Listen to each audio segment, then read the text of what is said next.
قل بفضل الله وبرحمته فبذلك فليفرحوا هو خير مما يجمعون.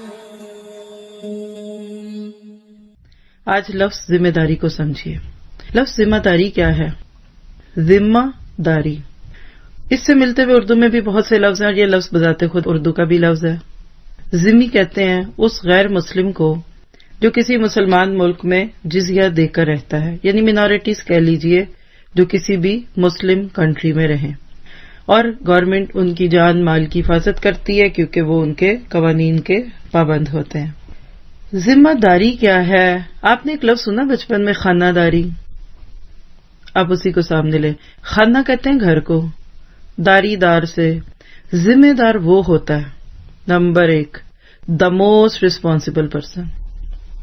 ذمہ داری وہ بنیادی چیز ہے جس کے بعد جواب دہی ہوگی. یہ جملہ بیسٹ ہے آپ کے میرے اس لفظ کو سیکھنے کے لیے.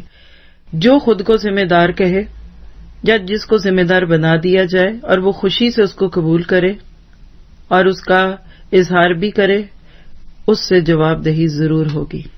آپ راہ چلتے لوگوں کو نہیں پوچھتے. چھوٹی سی مثال دیتی ہوں کہ آپ کسی کو گھر سے نکلتے ہوئے ذمہ داری دے آئے کہ دیکھو ایک میٹ تھی، آپ اس کو کہتے ہیں کہ بچہ ادھر سو رہا ہے، اس کا یہ فیڈر بھی ریڈی کر دینا، گھر بھی صاف کر دینا اور کھانا بھی تھوڑا سا تیار کر دینا. آپ نکل گئی، واپس آئیں. آپ دیکھتے ہیں کہ وہ بچہ جس کو سوتا چھوڑ گئے تھے وہ تو باہر گلی میں کھیل رہا ہے، گیٹ کے باہر آیا ہوا ہے. اندر آئے، گھر پھیلا ہوا ہے. تھوڑا سا اندر آئے تو دیکھا میٹ جو ہے وہ آرام سے صوفے پہ سو رہی ہے. مجھے بتائیے آپ اس میٹ کے ساتھ کیا کریں گے؟ یہ ہے وہ چیز جس کو آج میں نے آپ نے یاد کرنا ہے اور امت اس کو بھول گئی. کیا آپ یہی غصہ اور سختی اپنی نیبر کی میٹ سے بھی برت سکتے ہیں کہ میرا بچہ باہر کیوں پھر رہا ہے؟ وہ کہے گی مجھے کیا لگے، یہ میرا پیسیج گندا کیوں ہے، مجھے کیا لگے. بس اللہ نے امت مسلمہ پر ایک ذمہ داری لگائی اور آج ہم عمومی طور پہ بھی، اللہ تعالیٰ مجھے آپ کو معاف کرے، اور خصوصی طور پہ بھی کما حق کا ہو اس ذمہ داری کا حق ادا نہیں کر پا رہے. اللہ کے نبی صلی اللہ علیہ وسلم کے بعد تقریباً 10 صدیاں 1000 سال تک مسلمان اس ذمہ داری سے بھرپور طور پہ آگاہ تھے اور انہوں نے اس کو نبھایا بھی، تو پوری دنیا کے نقشے پہ مسلمان سورج بن کے چمکے.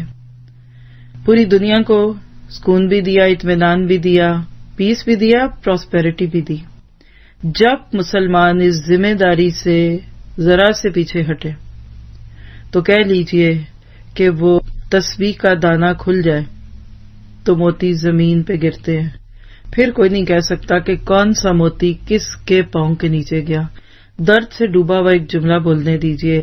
آج نبی صلی اللہ علیہ وسلم کی امت تسبیح کے ان بکھرے ہوئے دانوں کی طرح ہو گئی کہ جو جس کے پاؤں میں آ جائے وہ اس کو رون دے، اس پہ الزام لگا دے اور جو بھی اس کا دل چاہے وہ کر دے.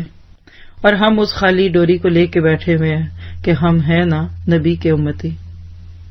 آج ذمہ داری سے غفلت ہے.